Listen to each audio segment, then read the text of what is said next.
Okay, so let's start with our pre-shiur lowering of expectations.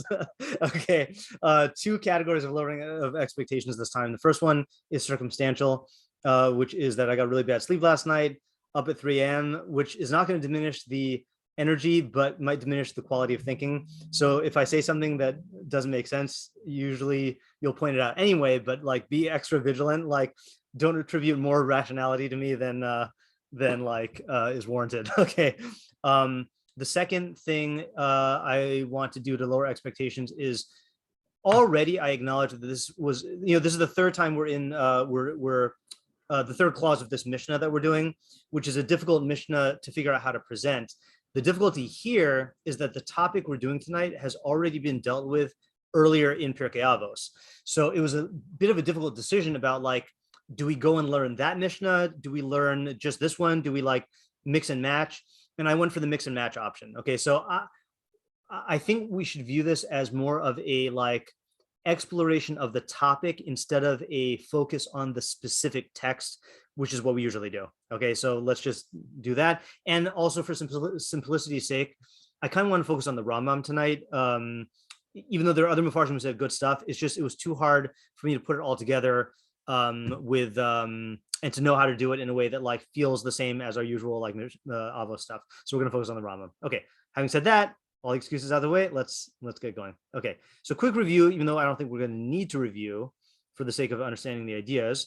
We've been doing Avos 3:17 in the conservative numbering, which says Rabbi Akiva Omer, Schok v'kalas rosh margilin la'erva, masoros siag la'Torah, masoros siag la'osher, nedarim siag la'prishus, siag la'chachma shtika. So Rabbi Akiva says flirtation and frivolity accustom a person to sexual transgression. Tradition is offense for Torah. Tithes are offense for wealth. Vows are offense for worldly detachment. And then the one we're doing this time is siag la'chachma shtika, offense for wisdom is silence. We asked a bunch of general questions on all the clauses, which we'll repeat here in case we find answers, even though we're not going to really like focus on the big picture. How does the first clause fit in the? Okay, we've answered this question so many times. Let's just skip that one. What are these 5 siagim? What are these qualities of shtika? Shtika, nedarim, masoros, masor, and schok, v'kalas rosh. What are the 5 things that these are offense for? Irva, Torah, osher, precious, and chachma. What is a siag? That question we do have to answer here, because we've seen that the siag has been different so far. Okay, that's also question 5. Is there a common thread for all these? So is the nature of the siag the same for all of them? So for example, I think I mentioned just verbally last time, tradition is offense for Torah, according to Rabbi Yonah, is talking about the tradition of how the vocalization and the cantillation and the spelling of the Torah B'chsav is, that protects Torah from being distorted. Okay, so that's like a protective fence. But then when we saw Maestros Siag La'osher, some said it was a protective fence. Some said, though, it is a fence that is designed to reinforce or to augment your wealth. And then when we said had Nedarim Siag La'prishus, that seemed to be like entirely to cultivate precious. So now we're kind of at we're stuck here. What is shtika? How is shtika a siag for chachma? So we have to keep a flexible mind in terms of what we mean by fences here. Okay. Then we have the question, who is the intended audience? And is the intended audience the same for all 5 clauses? Some of these seem to be more directed at the chassid in training, which is our default audience assumption for Pirkei Avos. And some of these seem to apply to everyone. Okay, so let's put that on the back burner and let's do this new Mishnah from chapter 1 and then just raise questions on that. Okay, and this will be like our quasi-textual framework. Okay. Avos 1:17. Shimon beno Omer. Kol yamai gadalti bein hachachamim v'lo matasi laguf tov ela shtika v'lo hamidrash hua ikar ela hamaaseh v'chol hamarbe devarim mevichet. Okay, who wants to do an attempted translation here? Yeah, go ahead, Tamar. All my life, I guess, I grew up among the Chachamim. Okay, good, among the Chachamim. V'lo matasi laguf tov ela shtika. And I didn't find anything good for the body except for silence. Okay, yeah, except for silence. Okay, and there are 2 ways to translate this. I didn't find anything good for the body, or I didn't find anything better for the body. And I think it's actually going to be better because it's pretty hard to say I mean, it's hard to say this anyway, but like it's hard to say that there's nothing good for the body other than silence. You know, the even among the fad diets, the silence diet is not like I guess maybe if you just technically if you're making sound when you eat and you just try not to make those sounds, then whatever. But anyway, I think food is necessary for the body, so I didn't find anything better for the body except for silence. Okay, then he goes on. V'lo hamidrashu ikar. Now this is hard to translate. Yeah. Yeah. I'm Okay. curious to see what your go-to translation is. I mean, just from the end of it, I was wondering if it's like base medrash, but I'm not sure if that's Yeah. So it's not the supposed to base mean that. midrash. Okay. Yeah, I don't know exactly. Yeah, anyone want to try translating that clause? Yeah, Vega. I think I've heard it translated as like learning. Okay, yeah. So the most common translation is so how do you translate the phrase lo hamidrashu ha'ikar ela hamasa? Learning is not the focus, rather the action. Okay, but rather the action. Okay, so so I definitely think that there are people who take it that way. I'm gonna be specific here and translate because there's more normal words for learning like limud or talmud.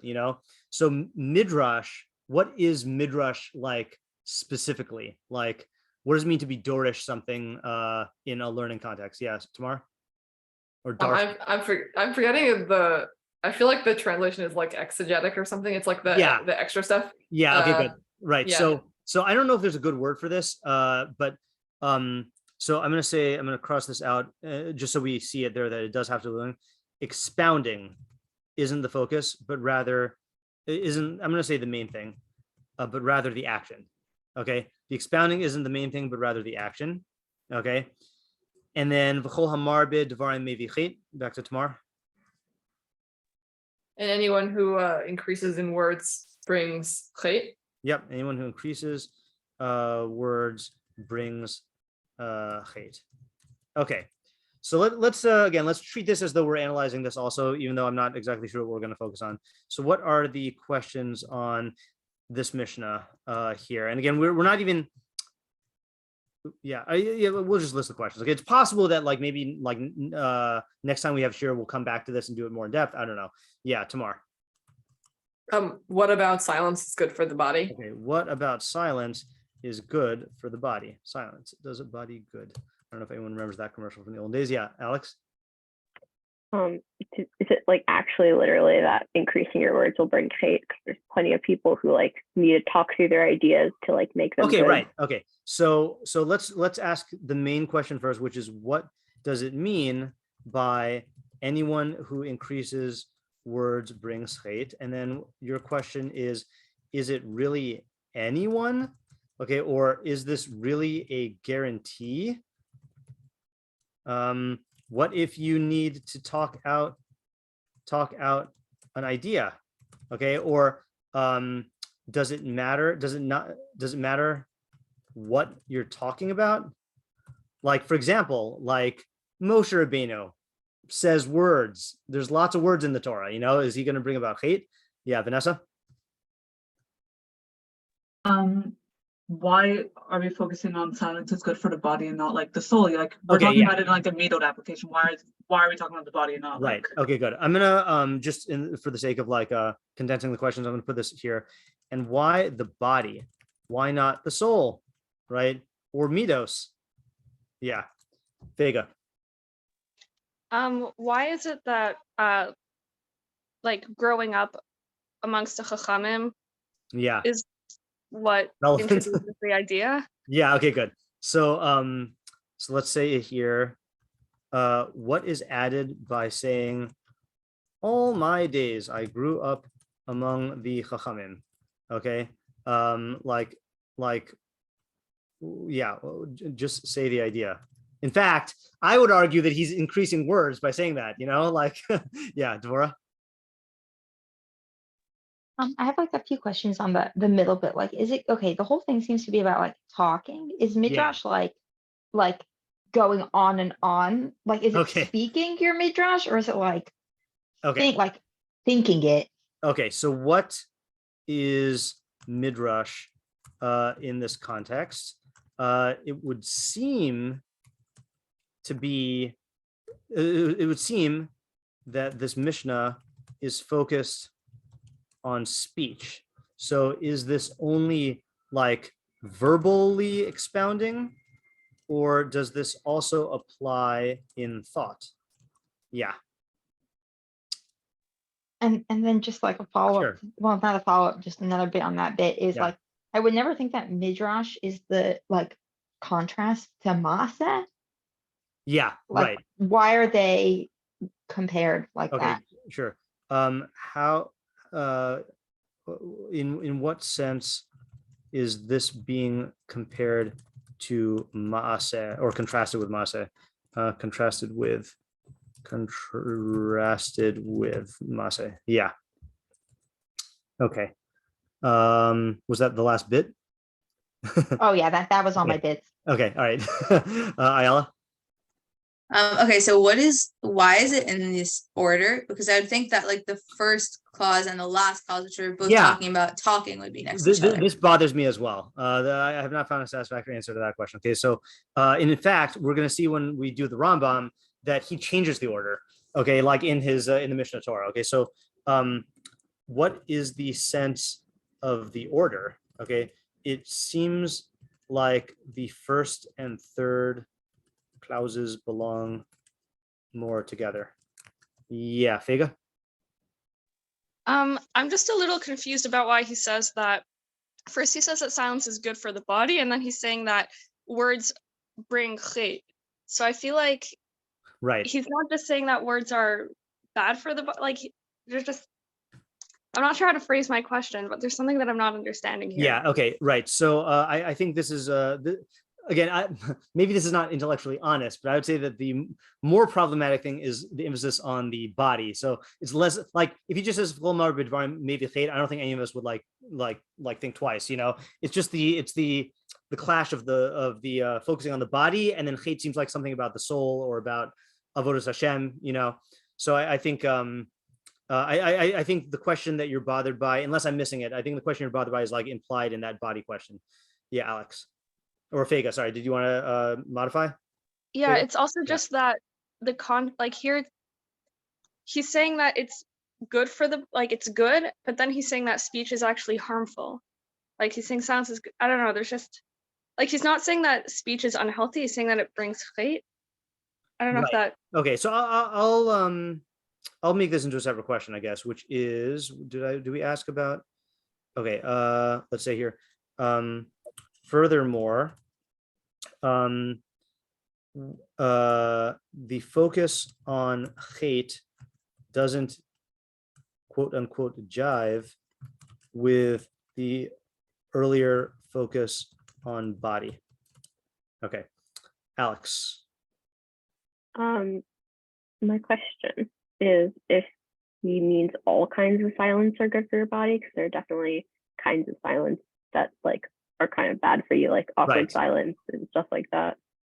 Okay, I wouldn't say awkward silence is bad for you, but okay, I know what you mean. I mean, let's say silence when you should say something for the sake of speaking out against a wrongdoing or something. Yeah. So so let's just say here, what is meant by silence in this context? Okay, is it all kinds of silence?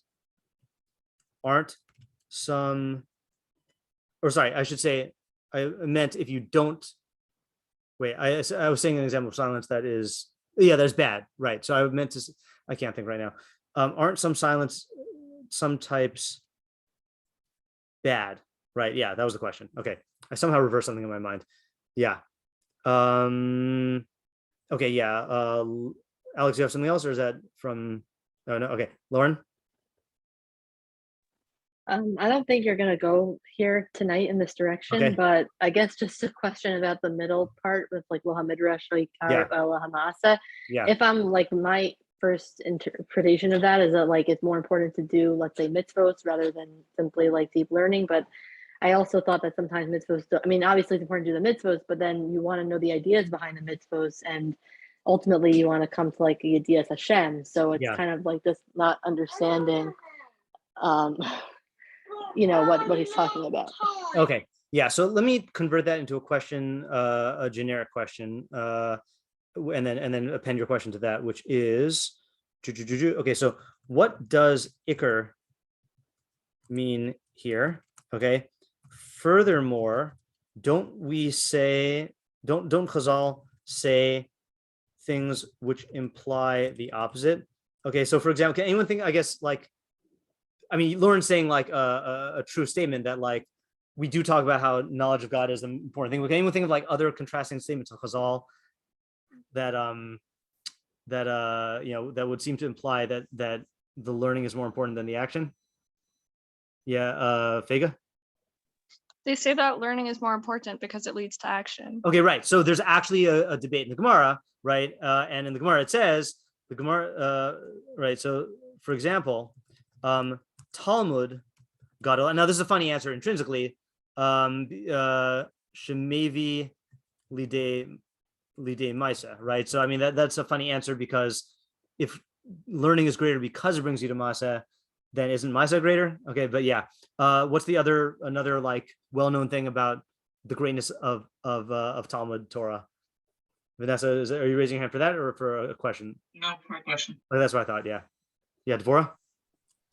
In the Yivarecha, I mean the Elu Devarim bit, it says like Talmud Torah. It lists all these mitzvos. A lot of bits flying around, a lot of bits of Torah flying around. Yeah, okay. Over there in that portion, it lists a bunch of mitzvos and then says Talmud Torah Keneged Kulam. Right. Yeah. Talmud Torah is equal to everything. Right. Yeah. Okay. Right. So Lauren's asking the question of like, seeing that the action is the main thing would seem to be, problematic intrinsically, or because it goes against other stuff. Yeah. What would be a fun book, by the way? This is a good methodology point, which is in a lot of my Sunday shiurim about Midrash. I've reiterated like the countless statements of Chazal, or not Chazal, of the Rishonim, the Gaonim, that say we don't bring proofs from Midrashim. Okay, and one of or from agadic statements, from non-halachic statements. One of the reasons why, and I actually learned this from Rebbe, from Rabbi Chait, is that for every Midrash that you find, or for every agadic statement, you could find another one that's the opposite. And so that, I think one time he said, I don't know if this was in a shiur or in a conversation, he said, you'll find people who will take individual statements of Chazal and they'll make that into like the ikr, when there could just be another midrashic statement that could make the opposite thing into the ikr. So that's why we got to be careful when we're, we can always ask the question of like, well, isn't there a Chazal that says the opposite? But that's not intrinsically a problem, because first of all, the different agadic statements were stated by different chachamim, so they don't have to be reconciled. It's possible that they disagreed. And also, like, we're in the realm of non-halacha, so like there is no definitive method or proof. So I'm not like delegitimizing the question. I'm just saying that like, it could be that this doesn't have to be reconciled. It could be that these are two separate approaches. Can I just follow up though? Sure, I guess. Sure. Yeah. I guess because like Pirkei Avos is for, let's say, of chassid. Yeah. A chassid would, let's say, be on a higher level. Like I could understand that for a lay person, like it's important for the midrash to lead to the Maisa is like maybe more important. But then for the chassid, you would want them to get the idea. So I guess maybe that's a good, like, what does ikar mean here? Is okay. Yeah. So let's say, is this audience specific? Okay, good. Tamar had something to add to this before Vanessa's question. Oh yeah. I guess you were saying like, right, like there could be different people disagreeing, but like, I'm kind of reminded of your Nazir mini shiur on the machlokas there, that like they can't be disagreeing on like what is the purpose of Torah, like right. That would be there has to be something that's Yeah, I mean, I wouldn't go so far as to say that they can't be, but I'd say that we don't really want them to be like, we want to assume that they're going to agree on the purpose of Torah. That's a fair point. Yeah, that's good. That is a good point. Okay, Vanessa. I like the first sentence. If the idea of Pirkei Avos is to like foster ethical like growth and like middos and whatever, why is the first sentence not saying like, if the idea is we should be silent, why not just say like, limit your words, right? It doesn't say that. It says don't increase your words, and it says that later. But the first clause is very like rambly, like all like, why is he bringing in his childhood? Why is he? There's like a large like, I don't know how to like condense this question to something specific. But okay, like, yeah. All right, so I'm gonna I think this is what you're asking. I'll correct you. Isn't there a much more concise way to say all this? Or are you asking something more than that? It's that, and like why I understand maybe there isn't, but then what is the importance of the first clause if not just saying like be silent? He's not saying be silent. He's saying I noticed in my observation of these chachamim when I grew up that like the body was improved by silence, and he just leaves it there and like continues on to other stuff. Yeah. Okay.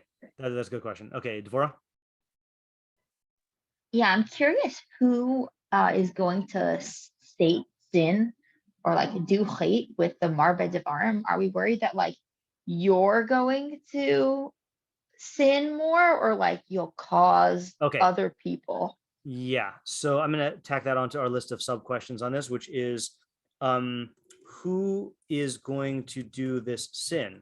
The speaker, or like the people who hear him, or someone else? Or like, is there like, even when we say like maybe hate, is that like an atmosphere of sin? Like what's how is this hate brought about from the increased words? Yeah. Okay, good. I want to make another methodology point here, by the way, because we talk about this a lot in Monday Night Mishneh, but I feel like I haven't really said this here, okay? Which is, and I need to say it here as another way of moderating expectations. So on a good night, well, okay, we have lots of good nights on the Pirkei Avos here, but like on a night when I don't get totally exhausted by the end, we go through and we try to see if we answer all the questions, okay? Here, we're not going to do that. We're not going to answer all the questions because we're casting a wide net in terms of beyond what, we're not even like analyzing this per se. We're only analyzing this because we want to like prime ourselves for the Rambam.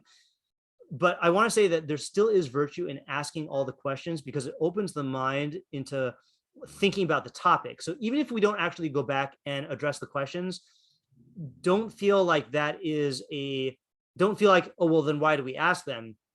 Because the whole point in asking questions is to get the ideational juices flowing, So I think that's just something to keep in mind for, why the question stage is important here. Okay. Devorah, did you have more to say, or that was that was it. Okay, that was okay. All right. Wasn't sure if there was a new hand that I missed.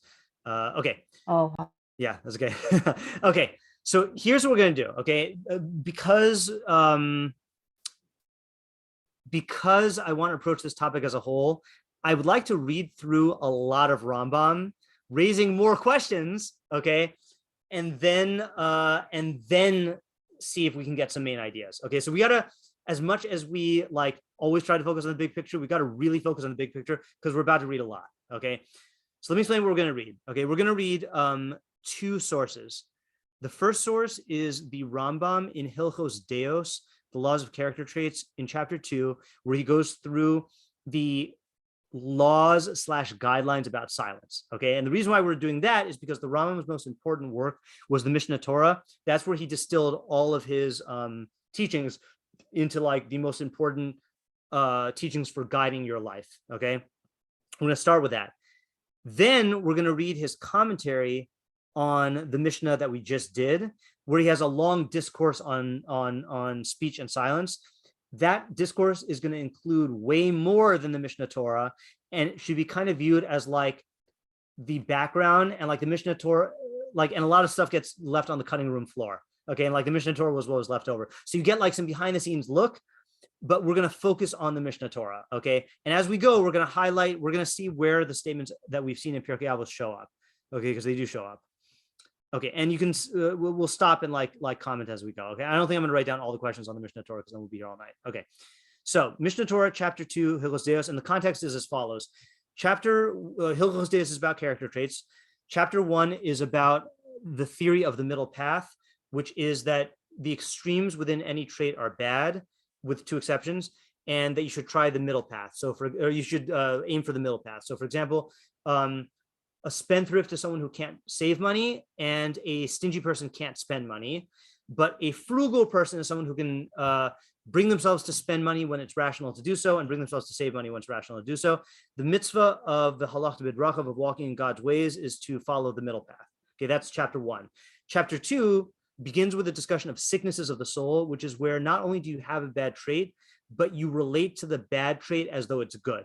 Okay, like people who love eating unhealthy foods, or people who think that vanity is like beneficial, or people who like annoying Jewish music.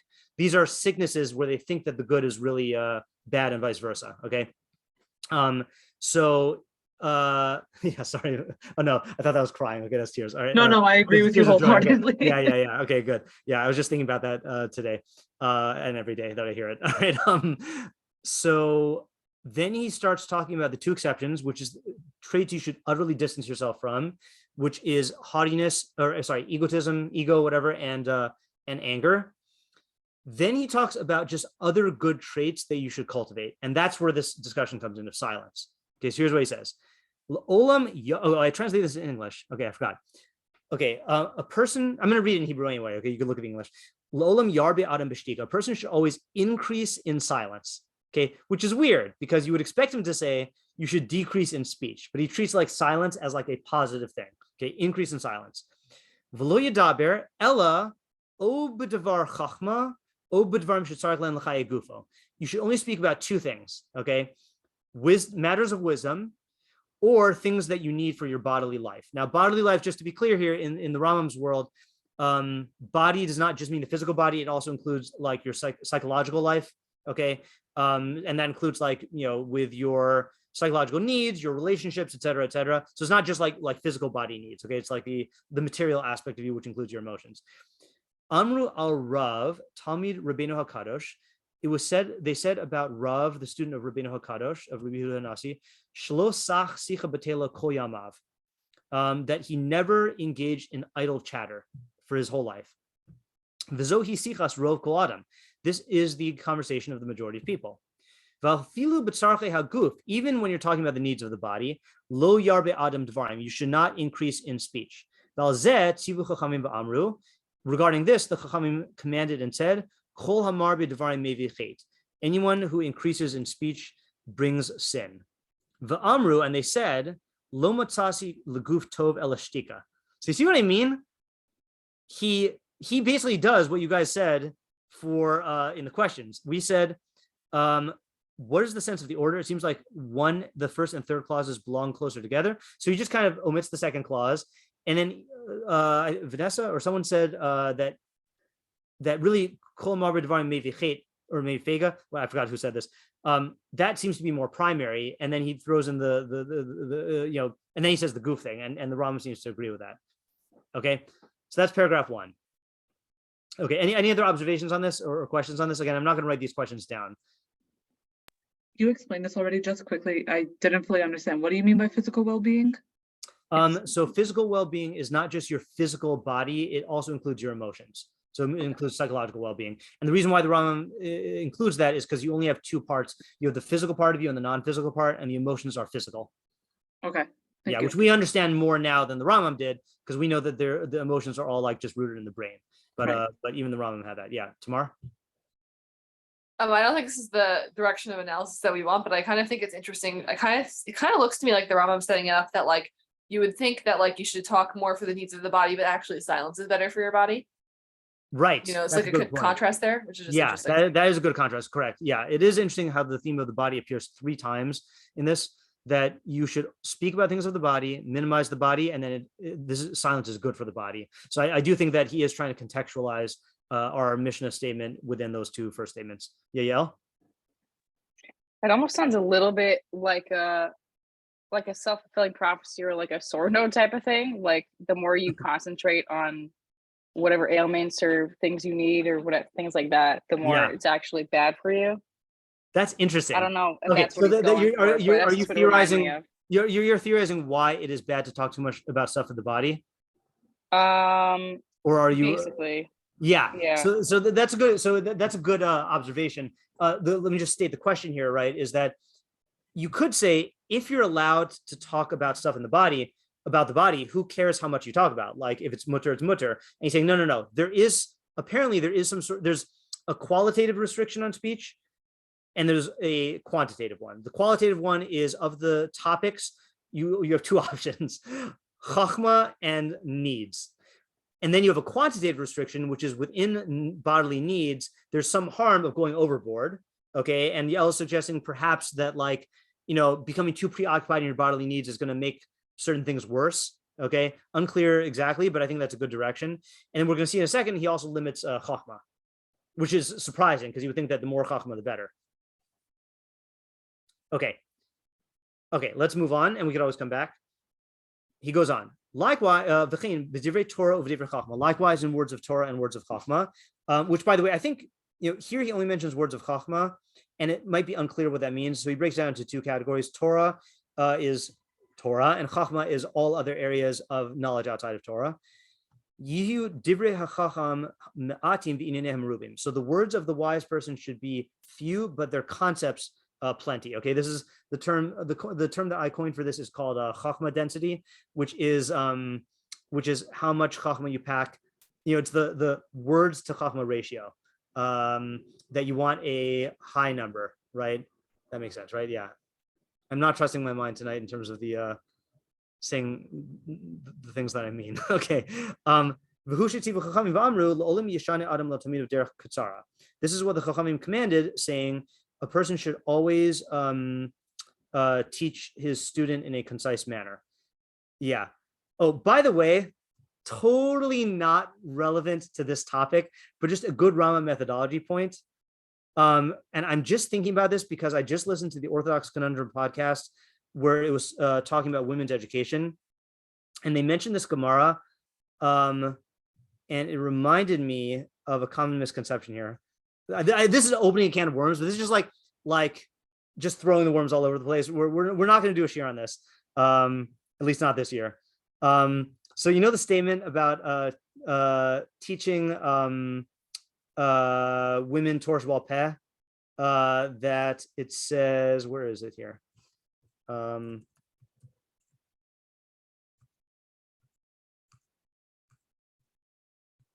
Yeah. Okay. So the Rambam quotes Chazal saying, "Tzivu Chachamim shelo yilamed Adam es bito Torah." Okay, that the Chachamim commanded that a person not teach his daughter Torah.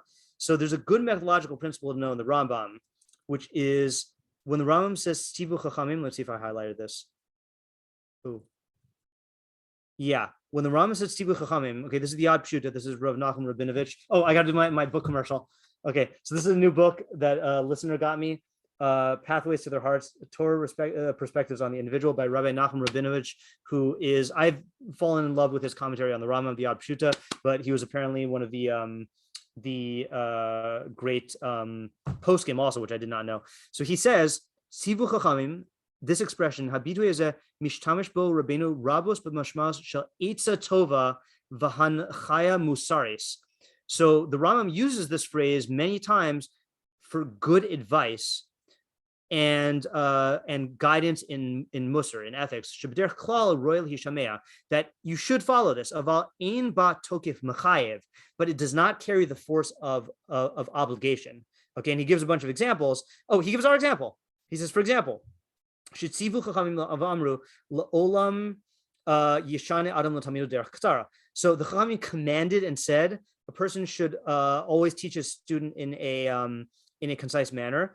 Okay, and likewise, Sivu Chachamim v'amru le'olam yochal adam pachos min haroylo lefi mamono. Person should always eat less than his monetary socioeconomic status. V'yu bash karoylo, and he should dress according to his socioeconomic status.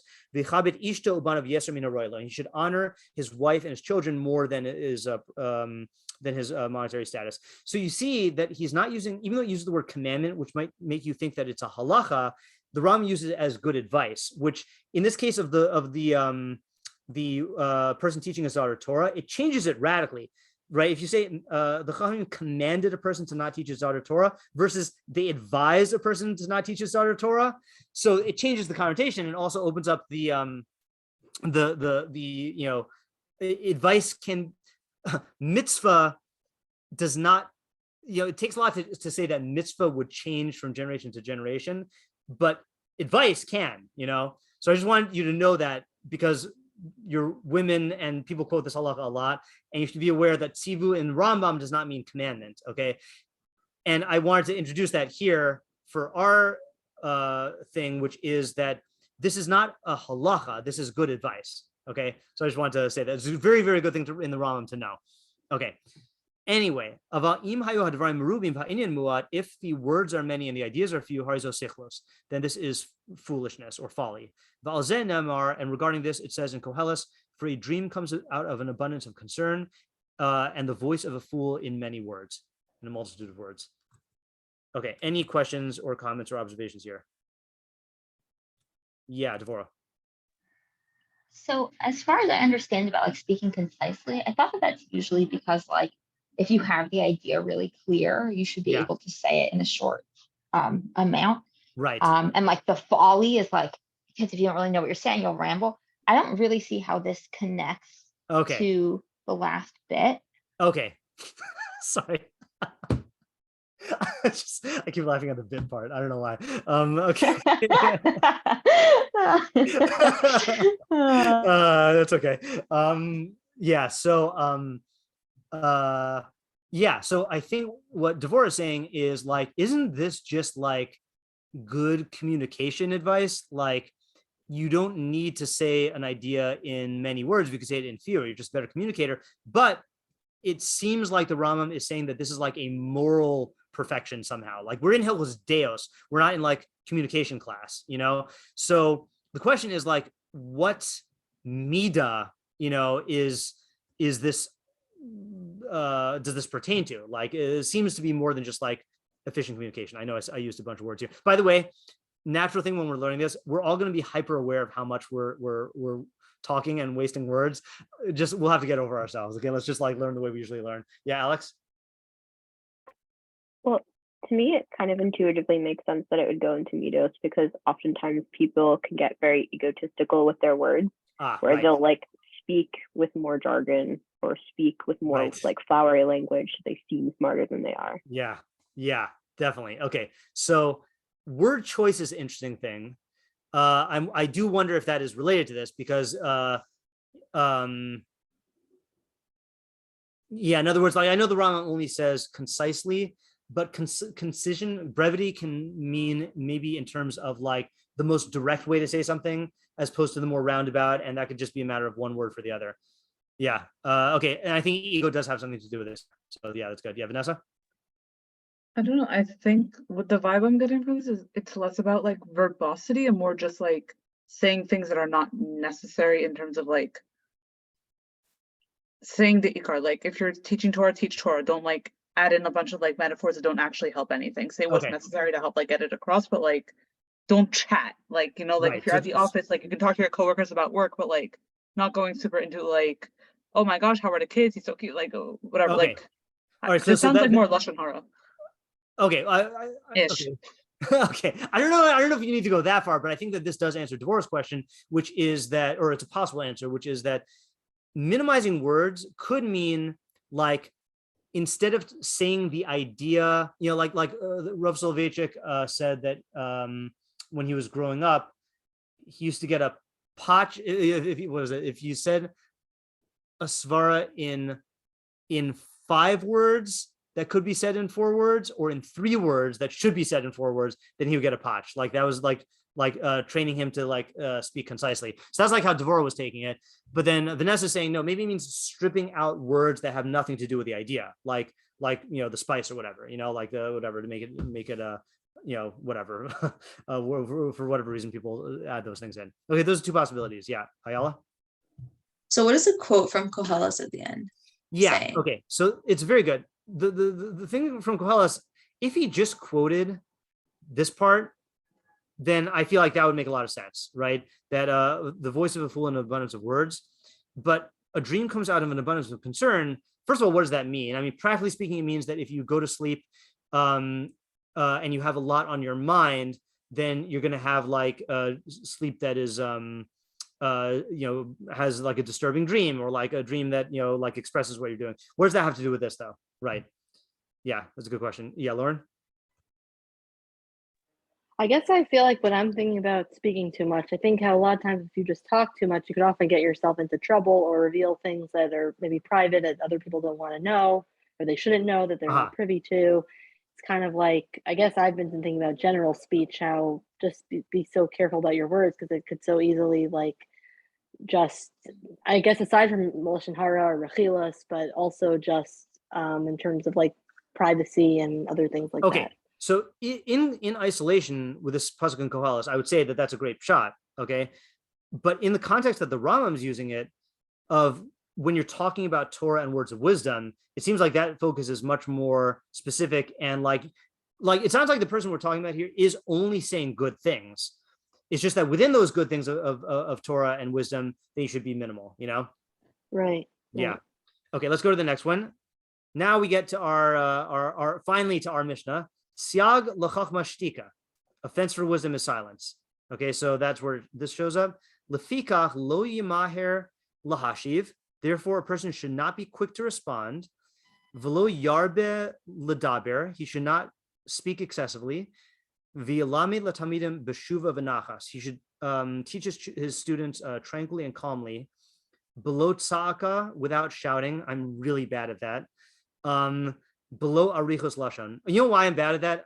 In all fairness, because I used to teach high school, and in high school you have to project with your voice, and I just never got out of that habit.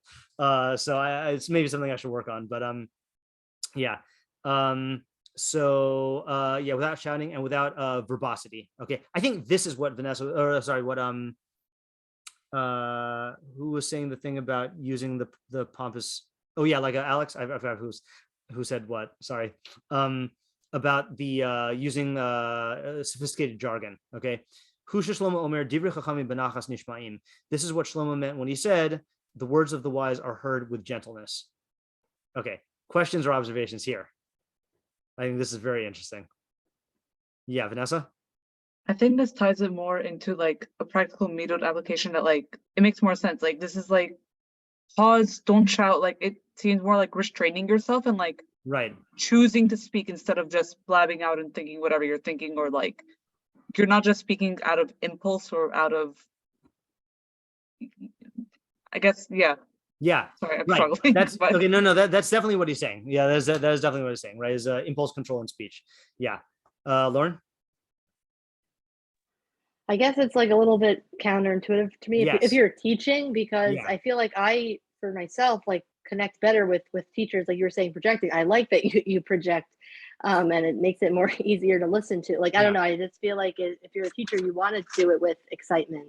Okay, so I do think that the Rambam would probably be open to the fact that if the students or the situation warrants it, then like these are not hard rules, you know, but like, you know, let's say like an example of this, like let's say you're in an academic crowd and like they're not going to respect you if you don't use jargon. So then I think he would say like, yeah, then use jargon, you know. Yeah, but I think you're onto something about like noticing who this is talking to. Yeah, Vanessa?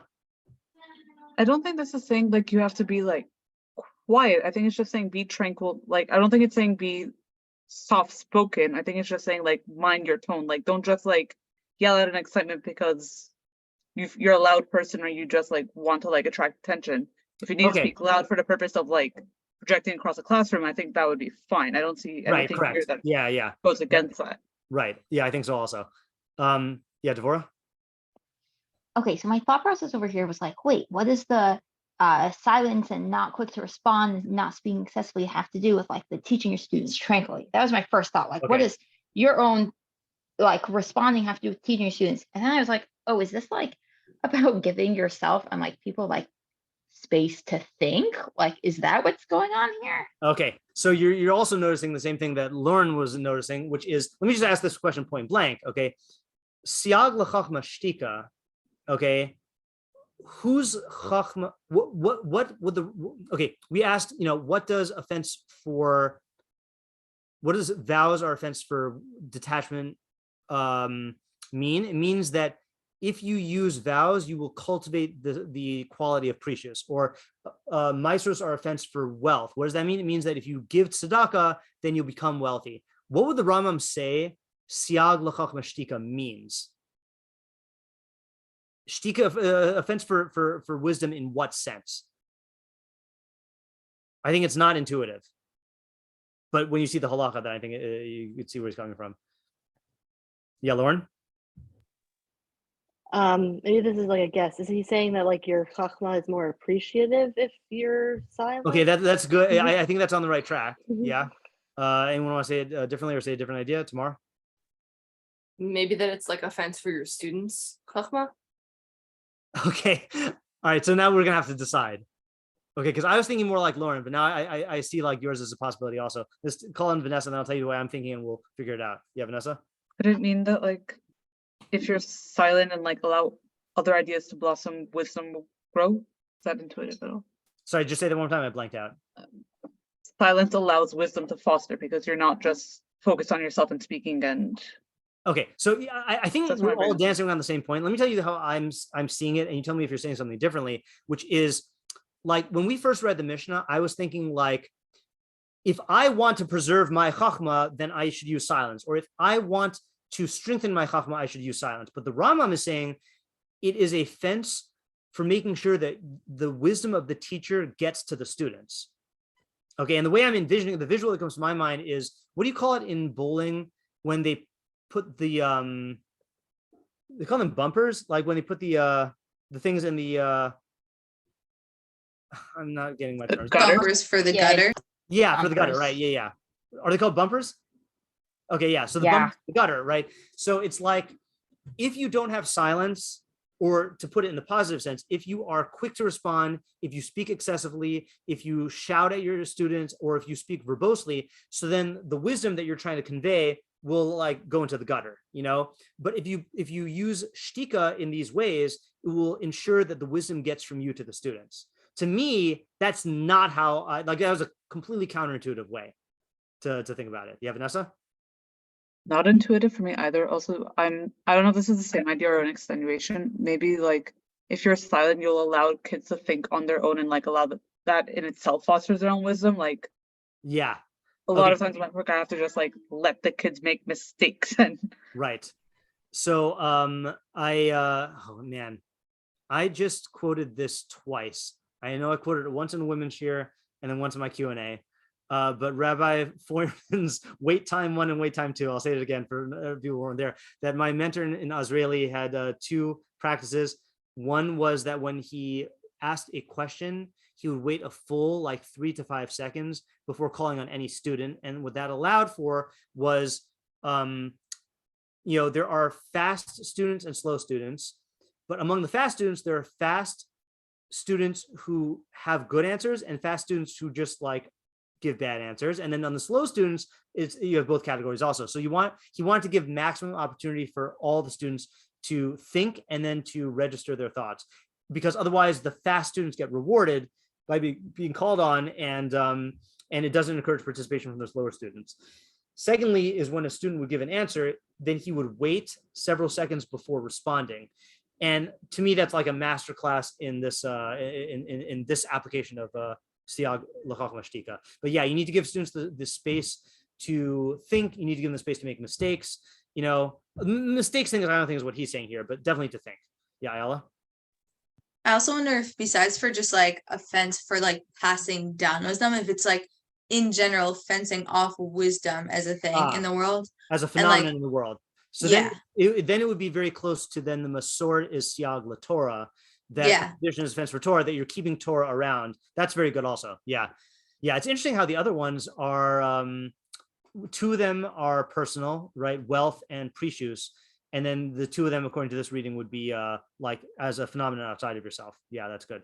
Lauren.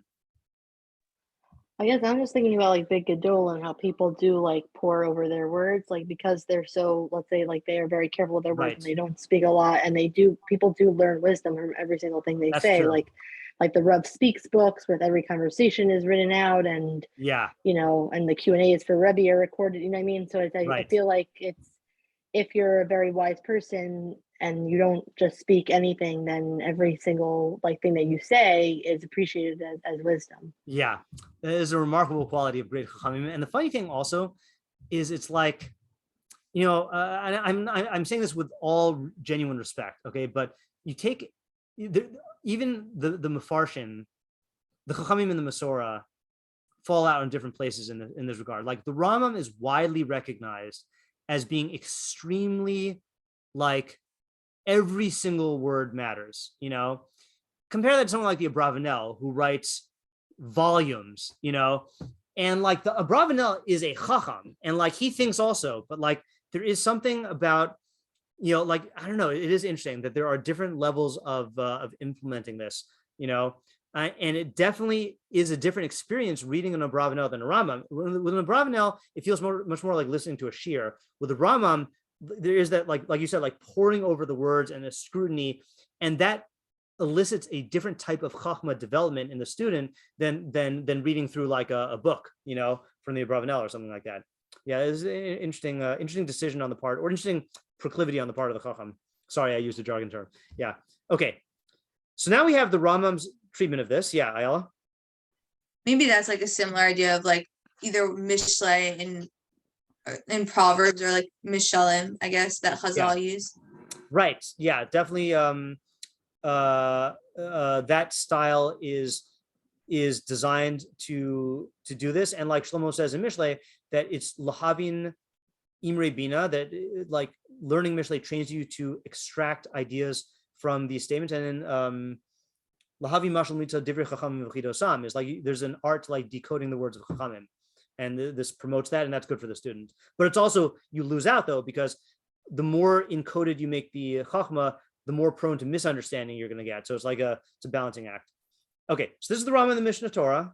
I think this already is illuminating the Mishnayos and Avos that we're working on, but we got to do one more thing now. Okay, the Rambam in I have not found nothing better for the body than silence. Okay, now again, just background information here. The Rambam wrote the commentary on the Mishnah. That was one of his first works. He wrote it in his early 20s. So this was prior to the Mishneh Torah, and it was in Judeo-Arabic, and it was in many ways the Mishneh Torah is like I said, like that's the edited version. Okay, this is the full version. All right, and we actually read part of this last week, I believe, on the Q&A when Tamar asked the question about like watching movies. But we're going to read the whole thing, not the whole thing. We're not going to read the part about non-Jewish music. Okay, I skipped that part. Okay, here we go.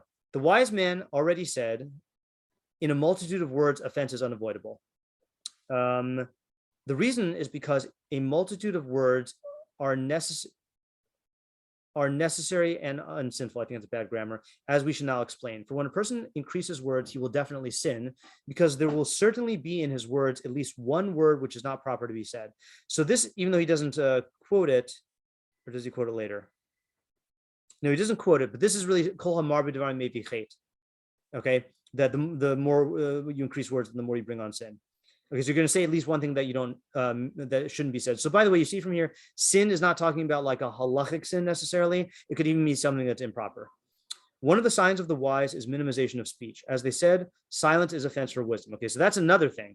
Okay, so here in the Mishneh Torah, he was saying that it, by cultivating silence, then you are preserving wisdom. Here he's saying, and this is not mutually exclusive. Here he's saying that if you see minimization of speech, then it's a sign that the person is wise. Okay. Whereas multitude of words is one of the signs of fools. As it is stated, the voice of a fool is in a multitude of words. You notice here he only quotes the second half of that pasuk, not the dream part. Okay. The sages already said that minimization of speech is indicative of an esteemed family and a person's good lineage. As they said, sounds better in Aramaic, miyichusa shtikusa. Okay. For those who know Star Wars, it sounds like a Gungan. All right. It was said in the book of Midos. Now here's a little anecdote. Okay. It was said in the book of Midos that one of the wise men was seen to be excessively silent, to the point where he said very little. They asked him, "Why are you so silent?" He said, "I've examined speech and found that it can be divided into 4 categories." Okay. So this is the 4-category division of speech. 1, speech that is entirely harmful without any benefit, such as people cursing each other and the speech of scoundrels and the like. Such speech is utter folly.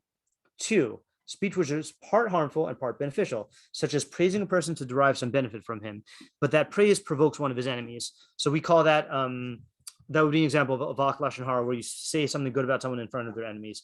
Consequently, he harms the one whom he praises, and therefore one must refrain on account of this and not engage in this type of speech. Okay, 3, speech which is neither beneficial nor harmful, such as the majority of people's speech.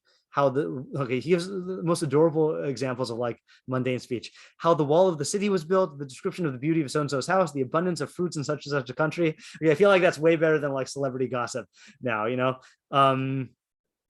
Where am I now? Okay, and other things like this which are unnecessary. He said that this type of speech is excess and has no benefit. 4, statements which are entirely beneficial, such as the speech about knowledge and virtues, and the speech of a person about matters which pertain to his life and the preservation of his existence. So that's like the Rambam said in the Mishneh Torah, right? Is a chachma and practical things. Okay, this is what is proper to speak about. The wise man said, whenever I hear something, I test it. If I find it to be in the 4th category, I talk about it. But if it's in the other categories, I'm silent about it. The ethical master said, take not this man and his wisdom. Sorry. Take note of this man and his wisdom, for he has eliminated 3/4 of statements. And this is a type of wisdom that is proper to emulate. Okay. So that's category. That's speech breakdown number 1. So how would you how do you characterize this system? He's dividing speech based on what? Yeah, Vanessa? Harm and benefit. Harm and benefit, right? So it's almost like a utilitarian division of speech. Okay, so that's that. Now we read what we read on the Q&A, but we'll reread it because not everyone was at the Q&A.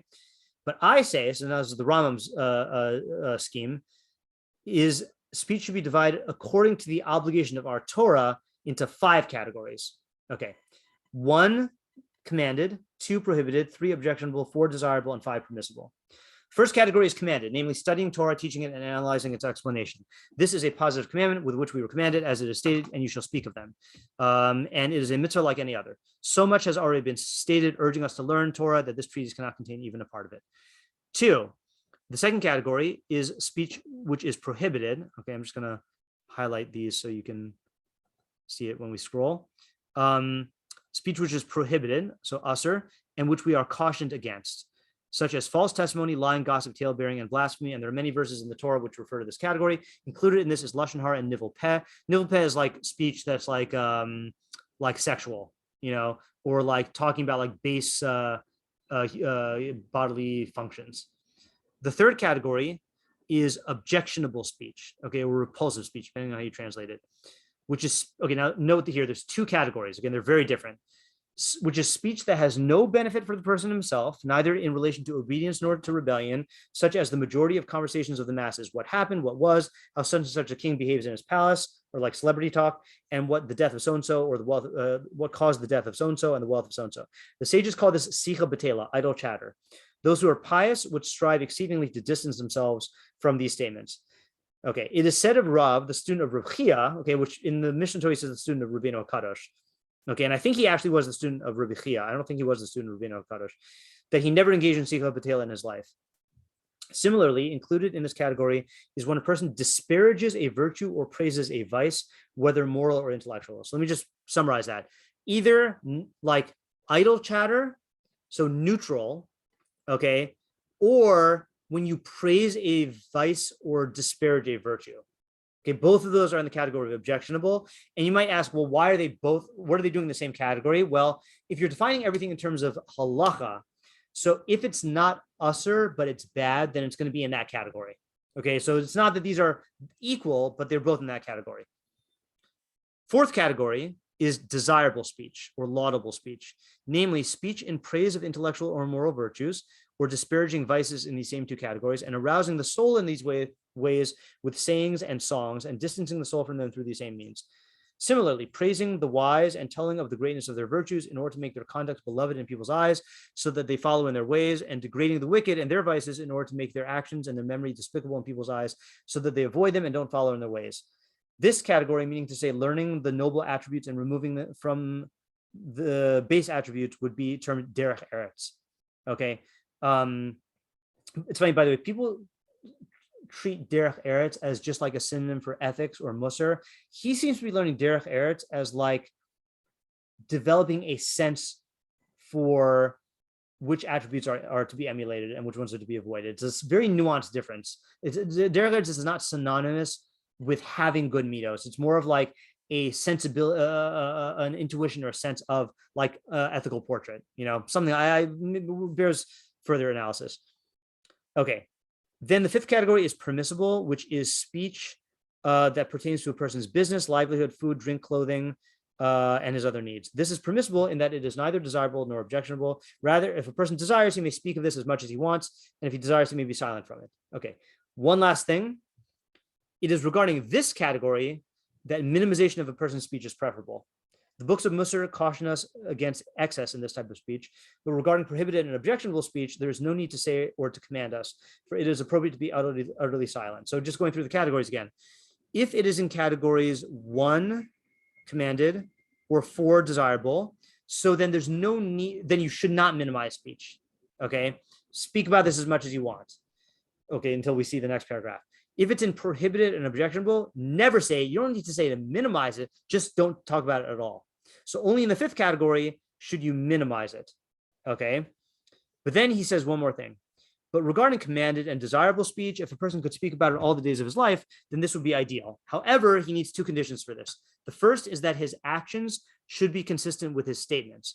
As they said, how beautiful are statements from the mouths of those who act in accordance with them. I think Kamanai,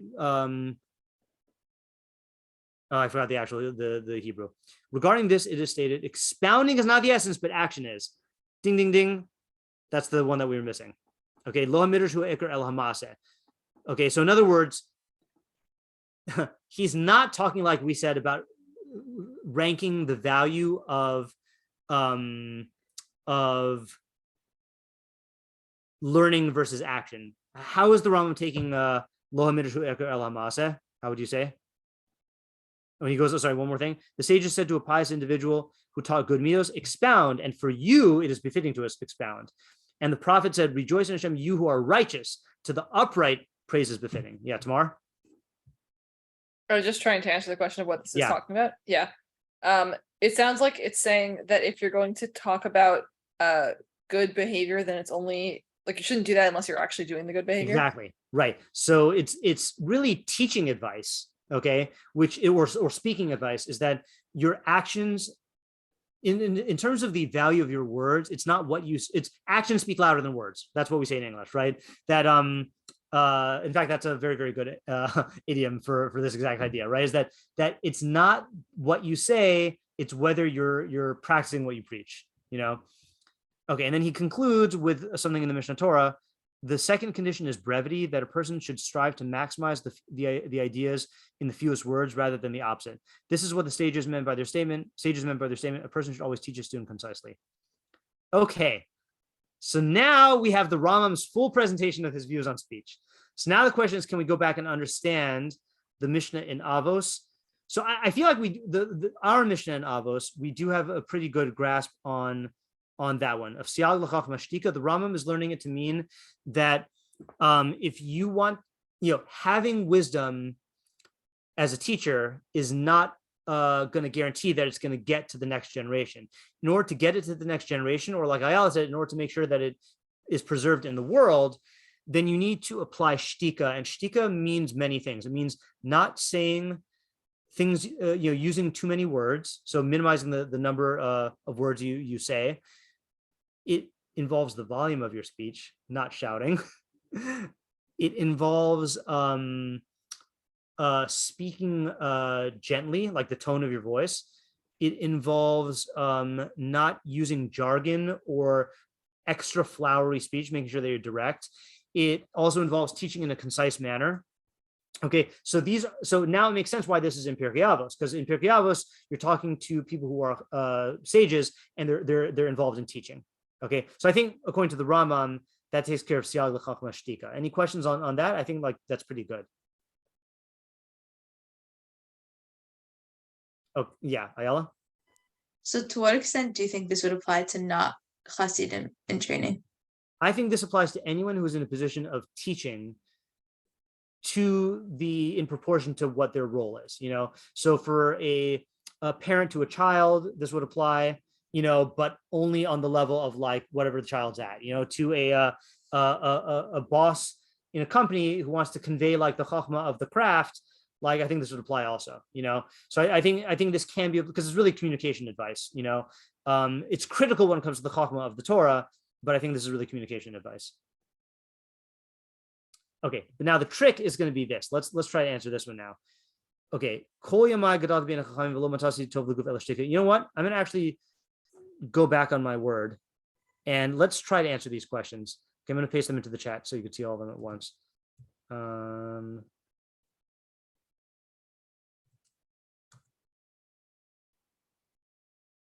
And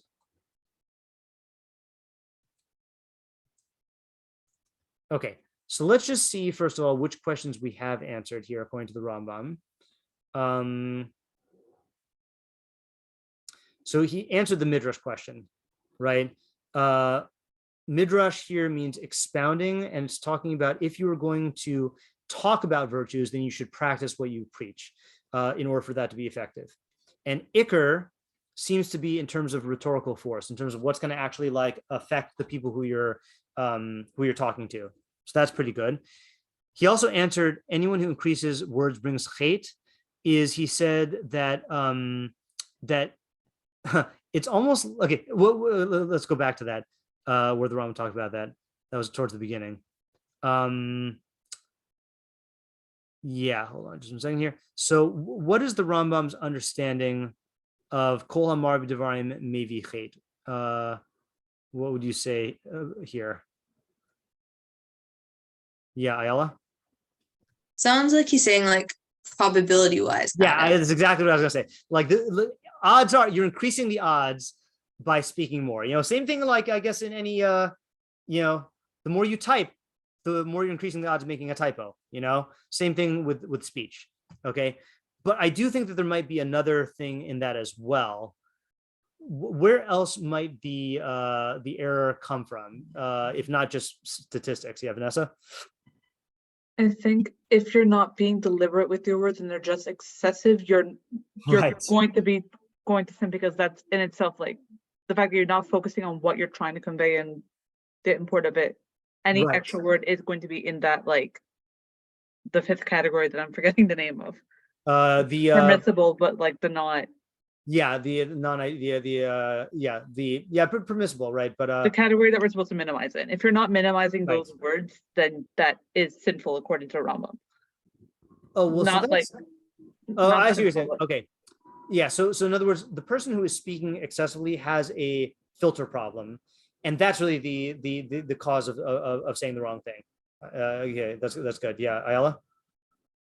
Also, I think speaking less like kind of gets you to think of like the purpose of speech, which Right. will help you Okay, say the right that's- things as opposed to not sinning. Okay, that's really good also, right? In other words, it's like I don't know if this is an actual midrash or a mythical midrash, that like when you're born, you're only given a certain number of words, and like if you use all of them, then you die. I've heard a bunch of students say this. I feel like it's probably not a real midrash, but it's probably based on something real. But like, it's very similar to those who have been in my Mishneh class, with the standard assignment, if you only have 4 sentences to write, then you really have to think about it. Or any of you who use a social media platform like Twitter or like Instagram, where you have a certain number of characters, you have to like make a count, or like, it really forces you to think about, well, what is the purpose of, are my words serving any purpose here? So that's really good also. So did we answer that?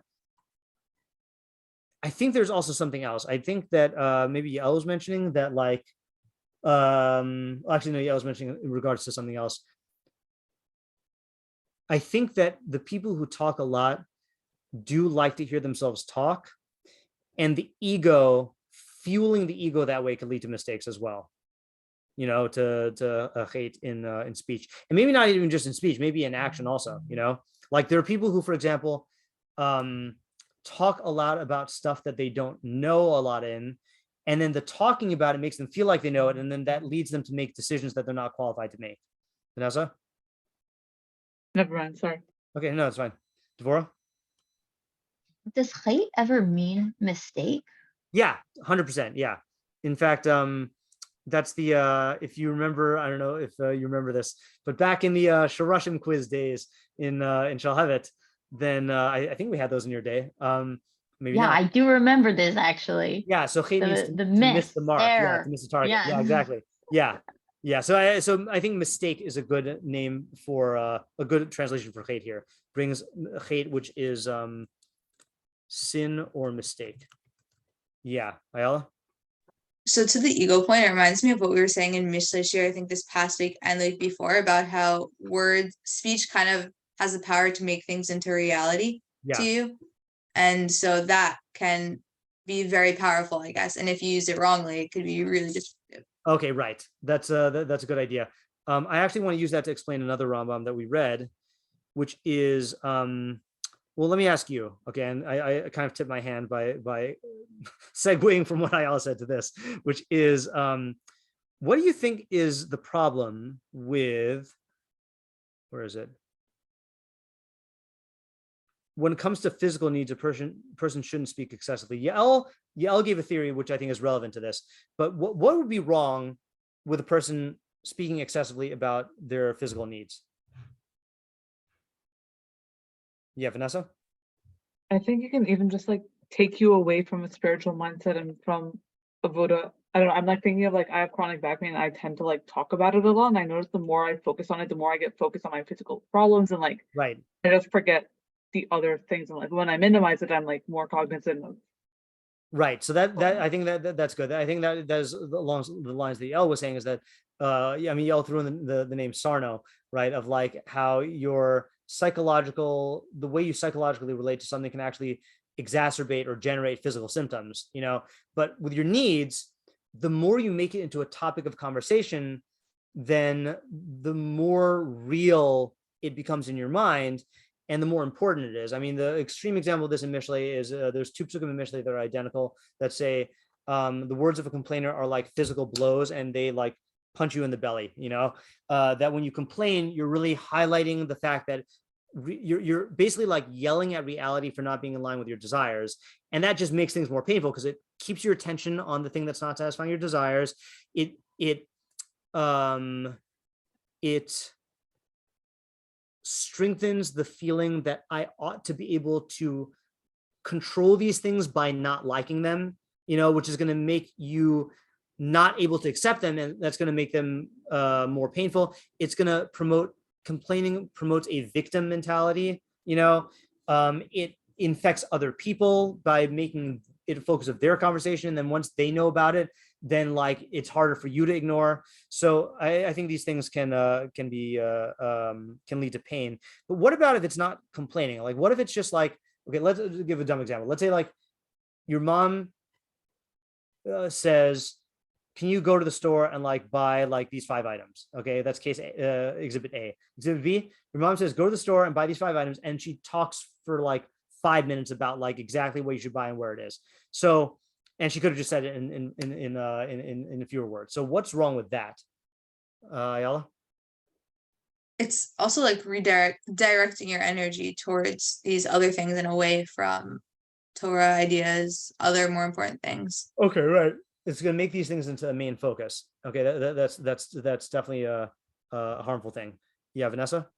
I think with all of these things, it's about shifting from needs to wants. You're allowed to talk about needs, like I need XYZ from a store. Right. And then when it's like, oh, and like I don't want it to be too ripe or whatever, that's just like what you want. And that goes into like the pain and other stuff also. I think it's the same thing. Yeah, like, I think it's subsumed under that same heading. Yeah. And I also just like make everything DBT, but like the idea is like in the last year we talked about like non-attachment, like right. It's also like acceptance. I think it ties in nicely here. Okay, this is really I'm happy that theory is playing out. That these things are all related to somehow to like the quality of precious or to some progression here. That's really good. Yeah, I have more to say on what you said, but I want to call on Tamar first. Yeah, Tamar. Yeah, not a big thing, but maybe also it's just like a waste of time. That's also like you just like if you're just talking about it a lot, but more than you need to for the practical purpose. Yeah. Okay. So let me try a theory here, and to try to encompass everything, but I don't know if it's going to encompass everything. Is talking too much about your practical needs is a way of saying my body, okay, and again, body meaning physical body and desires, my body is really, really important. Okay, now your body is important, but it's not really, really important. It's not of primary importance. And the more you talk about it, the more you are going to like underscore and draw energy to and draw importance to matters of the body. So maybe, and I'm just thinking about this for the first time now, maybe this is an answer to our question about lo matasi tov leguf elashtika. I haven't found anything better for the body than silence. Where are we? Up here, right? Because what is good for the body is treating it for what it is. Okay, and I'll give you an analogy. Okay, and I'm not saying this to brag. I'm saying this because I got lucky, which is that I grew up with a mom and a dad who didn't really care about cars. So I don't know anything about cars. You know, I don't really care if there is a scratch in the car. I don't really care. You know, for me, the car is meant primarily for transportation. And like, yeah, there's certain comfort things as well. But like, there are people who are obsessed with the cars. Like there's a guy outside of an old man outside of my apartment, okay, a non-Jewish guy in the building across, and he has a black car. And look, I don't know cars. Maybe this is a fancy car. It doesn't look fancy, okay? He will buff it, like he'll polish it like every week, and he'll keep it covered in a tarp, okay? And I don't even think he drives it. And it's like on the street, you know? So like, and I'm like, really, like this guy is gonna spend that much of his life on something that is, and I'm sure I do this in other areas also, but like you know, that's attaching more importance to the car than it's worth. Okay, and then if you take then the people who spend you know millions of dollars on their cars or like collect car, you know, it's making something into more than what it is. So I think you can argue that what is the best thing for the body is treating it for what it is. And like Vanessa was saying, focusing on the needs rather than the wants. Any excess focus on it is going to ramp up. It's going to detract from other things, excuse me, and it's going to exacerbate the pain that you have associated to it. And it's going to enlarge the fantasies that you have about it. You know? So like the mom who is going on for 10 minutes about the shopping list is clearly attaching some value to like the perfection of the fruit that you buy beyond what is actually necessary, you know, like fruits aren't that important to be able to waste that much time on, you know? So maybe that's what it means. I haven't found anything better for the body than silence. Is he's drawing attention to the fact that like the way you talk about your body and the bodily needs is going to increase like the problems associated with the body, you know? And you should talk about the body as much as you need to, but not beyond that. You know, and I think that is it's interesting without getting into too much of a commentary on like the problems with like body images in the current society. I do think it is a problem that there is a lot of talk about like accepting like all body types. So I understand that that's being corrective, you know, that it's correcting, it's overcorrecting. It's like the Rambam's method, going to the opposite extreme. People used to be hyper-focused on like the ideal body type, and you need, to a certain extent, you need to overcorrect and go the other direction. But what should the ideal be? The ideal should be where we just don't talk about the body that much, you know, like we don't talk about appearances, you know, as long as the culture remains talking about appearances, then people will care about appearances, you know? And so I'm not saying that we're ready for that as a society right now, but I do think it's something that like, that should be regarded, you know, it should be talked about, I think. Yeah, Vanessa? Hi, I work in eating disorder, so that got me really excited. We actually have this concept, it's called body neutrality. Oh yeah, nice. Patients all the time. My goal for you is to be able to eat and just forget about it. I don't want you to be excited about food. That would be unhealthy too. Yeah. Like I know it. Like I just want you to not care. And like I know that like you don't like your body, right? I just want you to not care. I'm not going to tell you you're going to love your body. Like that's not the goal. So like that's a great term. Okay, I love having terms for concepts. So body neutrality. That. Yeah. Thank you. Okay, good. Yeah, Ayala.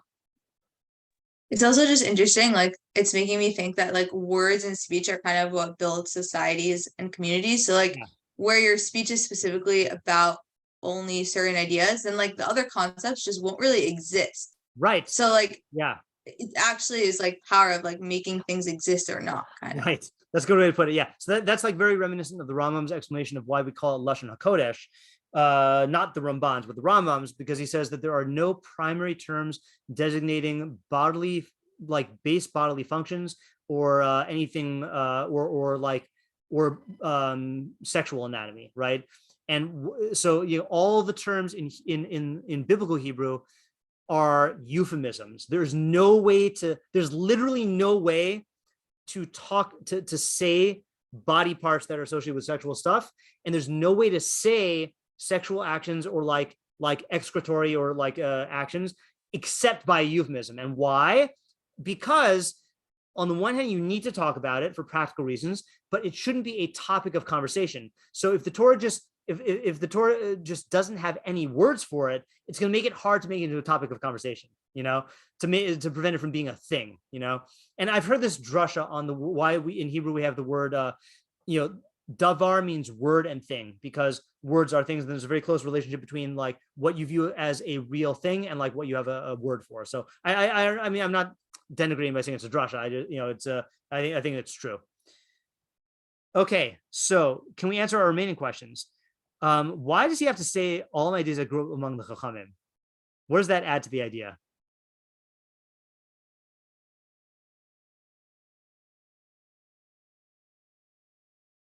This doesn't really come from any of the learning we did, but That's maybe fine. he saw that all my days grew up among the Chachamim, and I saw them grow, and I noticed their bodies changing. Is that too simple? That's interesting.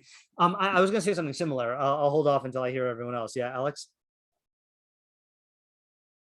I'm entirely blanked on what I was going to say. Okay. If I remember correctly, I was thinking it's kind of a reference of the kind of people you should aspire to be like. Yeah. Okay. So the only problem with that is that, I mean, that's true, but the only problem with that is you could say that for like every Mishnah in Pirkei Avos, So ideally we want to find something for this idea like that is necessary somehow. Dvorah? So like Chachamim are people who really utilize speech, because like that's basically the only way that you can know that they are a Chacham. So this is like, and that they're even using speech well. Like usually a Chacham will speak very precisely. Yeah. So I think it's like a very strong group to be like out of the Chachamim, like who are like using their speech in the best way possible. Like even out of them, silence is the best thing. Okay, that's interesting thing. Okay, right. In other words, right. Like when you see, it is a very interesting thing. When you see a Chacham think carefully before speaking, it has a different impact on you than when you see a average person talking about an average thing, thinking before speaking. Yeah. Okay. That's good. That is related to this, like in a specific way. So I was thinking, Tamar. I have a question. If you want to say that first, and then I'll ask the question sure. after. Let me go to Vanessa first.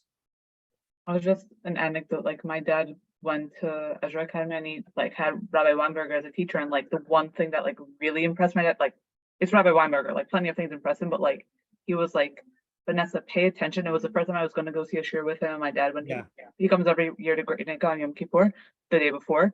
No, whatever. Anyway, and he was like, notice how he stops and thinks about every single word before he speaks. And he's very, if you've ever heard him speak, like Rabbi Weinberger talks very calmly. He talks about being normal all the time. Like he doesn't like speak so lofty or whatever. Like he's able to talk very thing, but still every single word is calculated and every single word like is met with a bit of silence before it's spoken. Cool. I'll have to try to, I was gonna say watch him, but I guess it's really listen to him.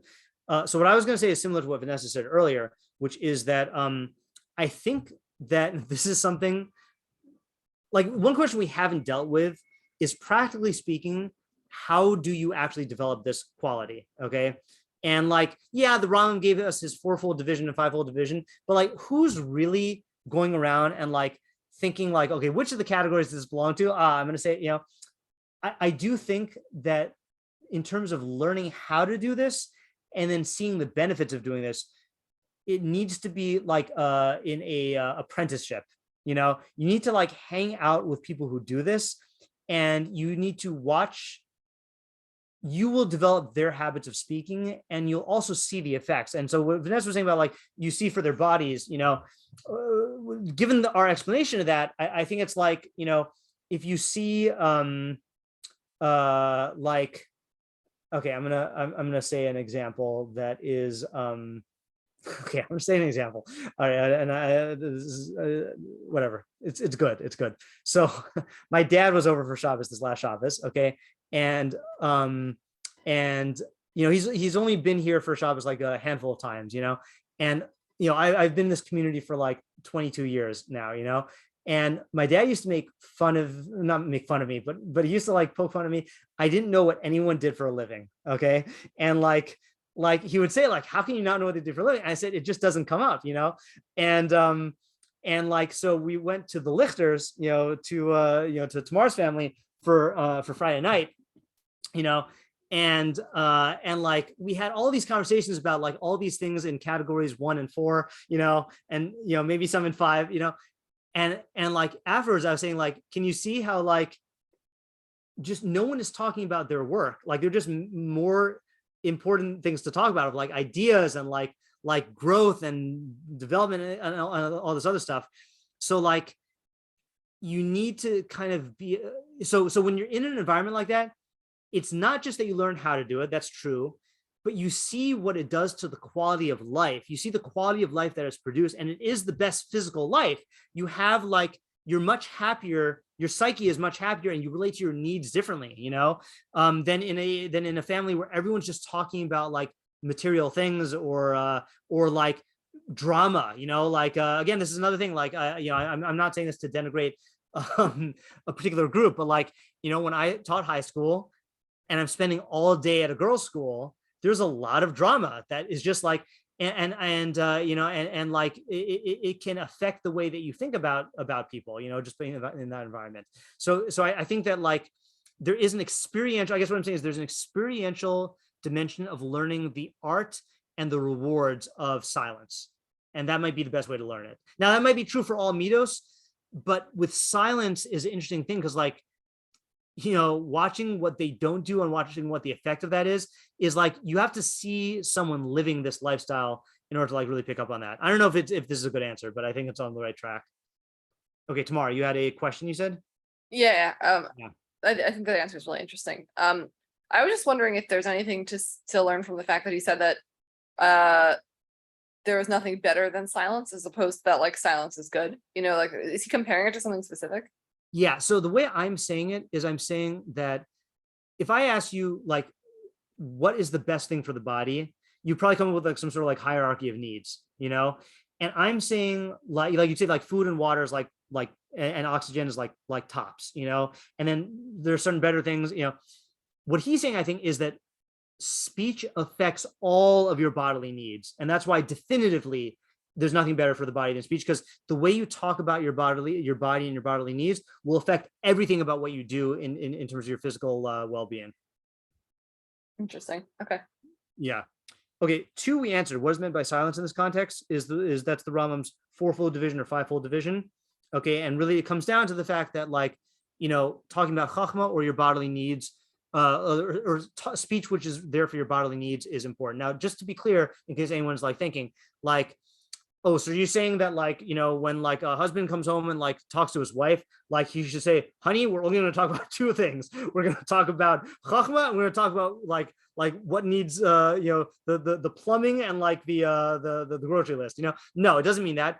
Having a conversation with your significant other for the sake of your relationship, that is one of your practical needs. Now there is such a thing as too much of that, or doing it in the wrong way, or doing it in an unhealthy way. It's not a free for all, but like that's part of your of your needs. Okay, so I just wanted to get that on the table there. Okay, and what is the sense of the order?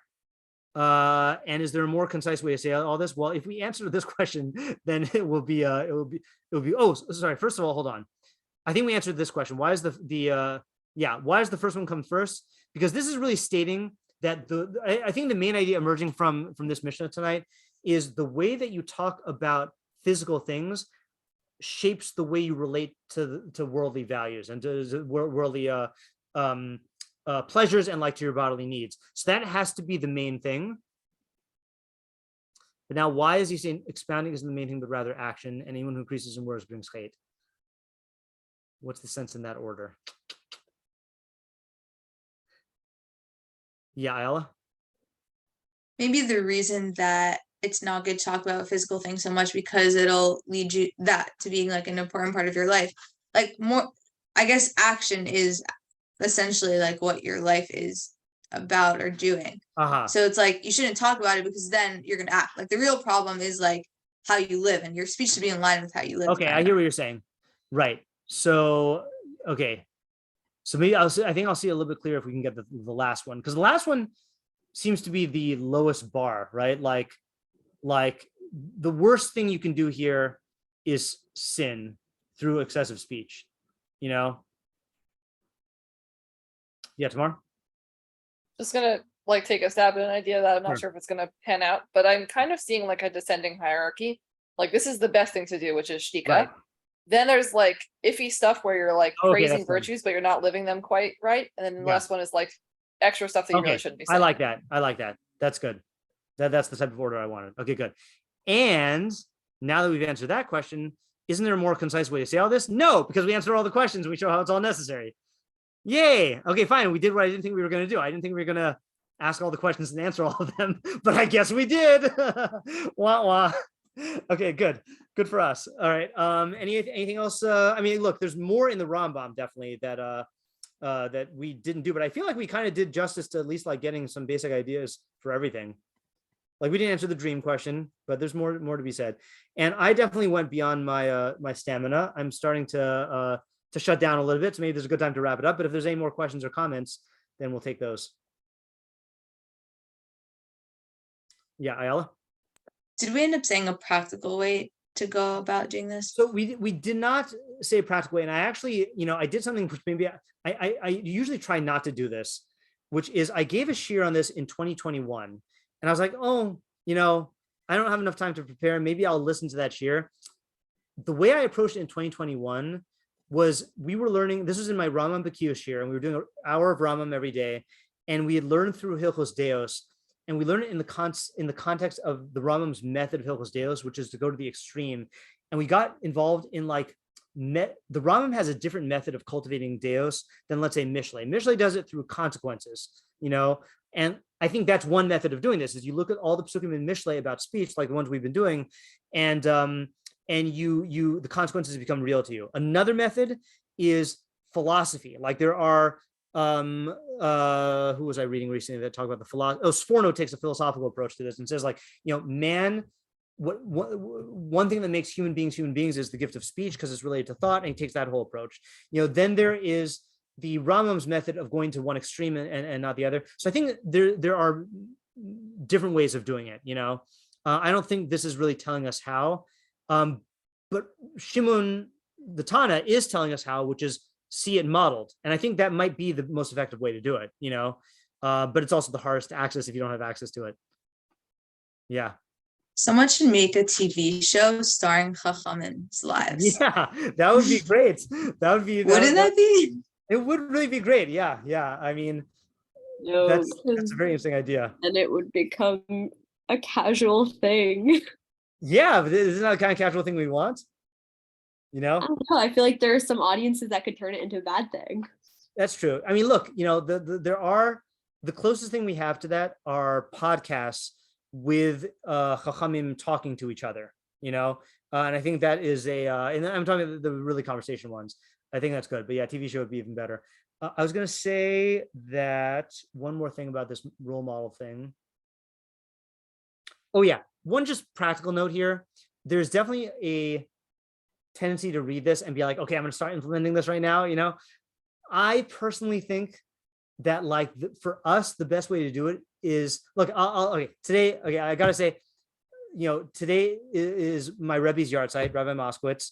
And I've said this many times, the big disagreement between Rabbi Moskowitz and me was Rabbi Moskowitz says you should never force change of character. Okay, he says the only thing you should do is just keep going over the ideas and get the ideas clear. And if you keep on reviewing the ideas, your behaviors will change naturally. Okay, and And I recognize the truth of that, but I was always more of the opinion that like there are certain things you can do to accelerate change, like atomic habits and tiny habits and all that stuff. And I do think that with speech, then I think Rabbi Moskowitz is right. I think it's very hard to force these things with speech. I think the best you can do is just go over these ideas again and again, and then you'll catch yourself like, about to violate the ideas, and then you'll stop naturally. There's a whole approach that we did not do, which was Rabbeinu Yonah, which Rabbeinu Yonah focuses on how to regulate your own speech when you're a student in shiur. Okay. And like, since I have done that, maybe we could do that some other time. Since I read that, it's like I can catch myself, wanting to like violate it. So I think that's our best bet for learning this, is like just learn individual ideas about speech, go about your life. I'm not going to be able to speak more quietly for a while. I can try to give students more wait time. I can get better at that. But like, I think forcing it is not going to be the most productive way. Okay. Where is that, Rabbi Yonah? It's on, you know what I'll do? Let's just read it really quickly. No, we're going to end up. All right. I'll copy and paste it and I'll put it in the chat. Okay. And you can, we could discuss it there, because I think I shouldn't stay up past my bedtime. I've been up for way too long today. Okay, this is good. I'm glad that it came together, and yeah, this is fun. So next week is Shavuos, no shiur next week. Tomorrow's Machshava Lab shiur is going to be taken over by Jessie Fishbein. So same time, same station. So thank you to her in advance for taking over the shiur. Okay, and also I should mention to you, this Sunday, I'm giving my shiur on Eishes Chayil on Rabbi Moskowitz's approach. That's at YBT at 10:30 till 12:30, also on Zoom. And then I'll try to announce this. We're having this event for Rabbi Moskowitz in the evening at 5 p.m. And it's just going to be remembering, and celebrating Rabbi Moskowitz's life. Obviously, if you have more important stuff to do, then do that. But if you don't have anything to do, or if you really want to learn from Chachamim, it would really mean a lot to me, but don't do it for me. Do it for you to tune in on, to zoom in, because, Rabbi Moskowitz was my Rebbe. All of the Torah that you've learned from me comes from him. And like he, you're going to see lots of his Talmidim talking about him. And like, there are so few people in the world who are like Rabbi Moskowitz. And I just think it'll be a really worthwhile experience. Those of you who heard the Levaya and the Shloshim will already have had a taste of this, but it's just gonna be a really great experience, even if you don't know him. So yeah. Okay. Have a good night. Have a good Shabbos, a good Chodesh, I guess, also.